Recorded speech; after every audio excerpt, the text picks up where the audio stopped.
نحمده ونصلي ونسلم على رسوله الكريم اما بعد فاعوذ بالله من الشيطان الرجيم بسم الله الرحمن الرحيم يا ايها الذين آمنوا اتقوا الله وابتغوا اليه الوسيلة صدق الله مولانا العظيم وبلغنا رسوله النبي الكريم الامين فقال الله تبارك وتعالى في شان حبيبه صلى الله تعالى عليه وسلم ان الله وملائكته يصلون على النبي يا ايها الذين آمنوا صلوا عليه وسلموا تسليما اللهم صل على سيدنا ومولانا محمد واصحاب سيدنا ومولانا محمد وبارك وسلم وصلی علیہ۔ بعد از حمد و صلاۃ میرے انتہائی واجب الاحترام حضرت علامہ مولانا حافظ محمد عمران آسی صاحب، حضرت علامہ مولانا قاضی محمد محمود احمد نقشبندی صاحب، حضرت علامہ مولانا قاری محمد نصر اللہ نقشبندی خان صاحب و جملہ معزز و محتشم سامعین کرام، السلام علیکم ورحمۃ اللہ وبرکاتہ۔ قبلہ علامہ آسی صاحب کی گفتگو کے بعد گفتگو کرنا ایسے ہی ہے جیسے سورج کی روشنی میں چراغ جو ہے وہ جلایا جائے۔ آپ کی گفتگو سن کر ویسے ہی ایمان تازہ ہو جاتا ہے۔ آپ کا ذوق، شوق اور علمی گفتگو اور جس گرفت کے ساتھ آپ نے تحریک پاکستان کے اوپر گفتگو فرمائی، یہ ایک عالم دین ہی گفتگو کر سکتا ہے۔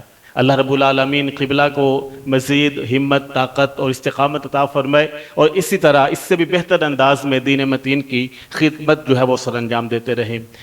چند منٹ گفتگو کروں گا۔ جو آیہ مقدسہ میں نے آپ کے سامنے تلاوت کرنے کا شرف حاصل کیا، اس میں اللہ رب العالمین نے ارشاد فرمایا کہ اے ایمان والو، اللہ سے ڈرو اور اس کی طرف وسیلہ تلاش کرو۔ وسیلہ کس کو کہتے ہیں؟ وسیلہ کا لغوی معنی ہے کوئی راستہ تلاش کرنا، اور اصطلاحی اس کا معنی ہے ہی التی یتوصل بہا الی تحصیل المقصود، کہ وہ ذریعہ کہ جس کے بدولت انسان اپنی منزل مقصود تک پہنچ جائے اس کو وسیلہ کہتے ہیں۔ اور وسیلہ کے بارے میں ابتداً دو چیزیں جو ہیں وہ مد نظر رکھنا ضروری ہیں۔ ایک ہوتا ہے وسیلہ بالاعمال اور ایک ہوتا ہے وسیلہ بالذوات۔ کچھ لوگوں کا یہ نظریہ ہے کہ وسیلہ بالاعمال تو جائز ہے لیکن کسی ذات کا وسیلہ دینا یہ جائز نہیں ہے، حالانکہ ہونا یہ چاہیے کہ ذات کا وسیلہ اعمال کی نسبت زیادہ فوقیت رکھتا ہو۔ وہ کس طرح؟ مجھے نہیں پتا کہ اللہ رب العالمین میری نمازیں قبول کرے گا نہیں، الغرض کوئی بھی انسان یہ نہیں کہہ سکتا کہ اس کے اعمال اللہ کے بارگاہ میں قبول ہوئے ہیں کہ نہیں، لیکن ایک ذات ایسی ہے جو اللہ کی بارگاہ میں ہمیشہ سے مقبول ہے، اور وہ ذات ہے میرے اور آپ کے پیارے کریم آقا محمد مصطفیٰ صلی اللہ تعالی علیہ وسلم کی ذات۔ تو آپ کی ذات کا وسیلہ دینا تو اعمال کے وسیلہ دینے کی نسبت زیادہ درجہ رکھتا ہے۔ اب کریم آقا علیہ السلام کی ذات کو وسیلہ بنایا جائے، اس کی بھی بہت ساری مثالیں ملتی ہیں۔ چند ایک مثالیں دے کر اپنی گفتگو کو ختم کرتا ہوں۔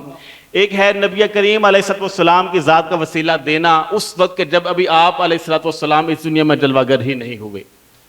حضرت آدم علیہ السلام آپ سے ایک معاملہ ہوا تو اللہ رب العالمین نے آپ کو حکم ارشاد فرمایا کہ وَقُلْنَا اهْبِطُوا بَعْضُكُمْ لِبَعْضٍ عَدُوٌّ، کہ آدم علیہ السلام آپ ماں حضرت حوا علیہ السلام زمین پر تشریف فرما ہو جائے۔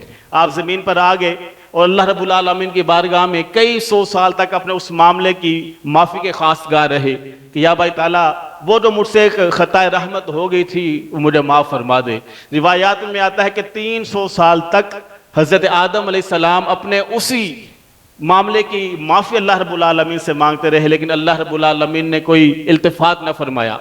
ایک دن اللہ رب العالمین کی بارگاہ میں عرض کرتے ہیں کہ اللہم اغفر لی وتقبل توبتی بحق محمد النبی آخر الزمان، کہ یا بھائی تعالیٰ مجھے بخش دے، میری توبہ کو بھی قبول فرما لے اس نبی کے صدقے جن کا نام نامی اسم گرامی محمد صلی اللہ علیہ وسلم ہے۔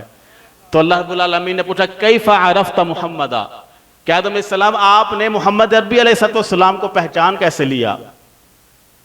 تو اللہ رب العالمین کی بارگاہ میں عرض کرنے لگے یا بھائی تعالیٰ جب تو نے میرا جسم اقدس بنایا وَنَفَخْتَ فِيَّ مِن رُوحِكَ، اور میرے جسم کے اندر تو نے روح کو پھونکا تو رفعت رأسی، میں نے اپنا سر اٹھایا فَرَأَيْتُ عَلَىٰ قَوَائِمِ الْعَرْشِ مَكْتُوبًا، تو میں نے عرش کے ستونوں پر لکھا ہوا دیکھا لا الہ الا اللہ محمد الرسول اللہ، کہ یا بھائی تعالیٰ تیرے نام کے ساتھ ایک اور نام لکھا ہوا تھا، تو میں اسی وقت سمجھ گیا کہ جس ذات کا نام تیرے نام کے ساتھ آ گیا یقیناً وہ تیری کوئی برگزیدہ اور پاک ہستی ہی ہوگی۔ تو اللہ رب العالمین نے فرمایا لولا محمد لما خلقتک یا آدم، کہ آدم علیہ السلام اگر میں نے محمد عربی علیہ السلام کو پیدا نہ کرنا ہوتا تو میں تمہیں بھی پیدا نہ فرماتا. اور ایک روایت میں آتا ہے لولا محمد لما خلقت الافلاک والارضین، کہ اگر میں نے محمد عربی علیہ السلام کو پیدا نہ کرنا ہوتا تو یہ زمین و آسمان بھی پیدا نہ فرماتا. اب دیکھیں کریم آقا علیہ السلام کی ذات کا وسیلہ اس وقت دیا گیا جب آپ اس دنیا میں جلوہ گر ہی نہیں ہوئے. دوسری مثال آپ کو دیتا ہوں توسل بالنبی فی حیاتہ، کہ کریم آقا علیہ السلام اپنی ظاہر زمانہ حیات میں موجود ہیں اور آپ علیہ السلام کی ذات کا وسیلہ پیش کیا گیا تو اللہ رب العالمین نے دعا کو قبول فرمایا. ایک صحابی تھے نابینا صحابی عثمان بن حنیف رضی اللہ تعالیٰ عنہ کا نام ہے، اور کریم آقا علیہ السلام کی بارگاہ میں جا کر عرض کرتے ہیں یا رسول اللہ صلی اللہ علیہ وسلم میں آنکھوں سے نبینا ہوں، کچھ دیکھ نہیں سکتا، تو دعا فرمائے اللہ رب العالمین میری بینائی جو ہے وہ مجھے لوٹا دے. تو کریم آقا علیہ السلام فرماتے ہیں کہ میں تیرے لیے دعا کر دوں یا تجھے کوئی وظیفہ بتا دوں. آپ علیہ السلام دعا فرماتے تو اللہ رب العالمین فوراً دعا کو قبول فرما لیتا، لیکن کریم آقا علیہ السلام نے ان کو وظیفہ بتایا تاکہ ان کو بھی یہ کام آ جائے اور بعد میں آنے والوں کے لیے بھی وہ وظیفہ کارآمد ہو. وہ وظیفہ کیا تھا؟ کریم آقا علیہ السلام نے فرمایا کہ عثمان اندر جا کر 2 رکعت نفل ادا کرو. مسجد میں آئے تھے، کہا اندر جا کر 2 رکعت نفل ادا کرو، اور نفل ادا کرنے کے بعد یہ استغاثہ پیش کرنا. وہ دعا کیا تھی؟ اللہم انی اسألک واتوجہ الیک بنبیک محمد النبی الرحمہ، یا محمد انی قد اتوجہ بک الی ربی فی حاجتی ہذہ لتقضی لی اللہم فشفع فی.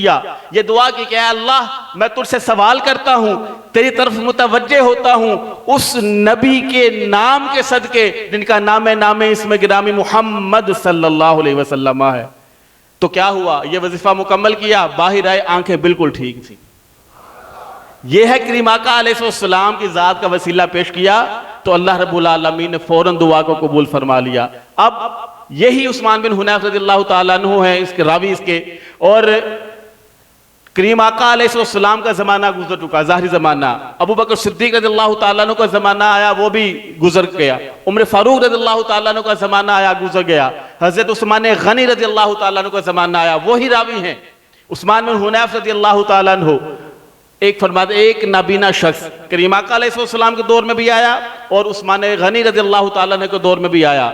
جا کے عثمان غنی رضی اللہ تعالیٰ عنہ سے کہا کہ عثمان میرے لیے دعا فرمائے کہ اللہ رب العالمین میری حاجت کو پورا فرما دے. تو وہ جو راوی تھے عثمان بن حنیف رضی اللہ تعالیٰ عنہ جو نبی کریم علیہ السلام کے زمانے میں بھی موجود تھے، انہوں نے وہ اس صحابی کا بار بار آنا عثمان غنی رضی اللہ تعالیٰ عنہ کی طرف دیکھا تو آخر میں جا کر ان کو کہا کہ کیا وجہ ہے تو بار بار عثمان غنی رضی اللہ تعالیٰ عنہ کے پاس جا رہا ہے، کیا معاملہ ہے؟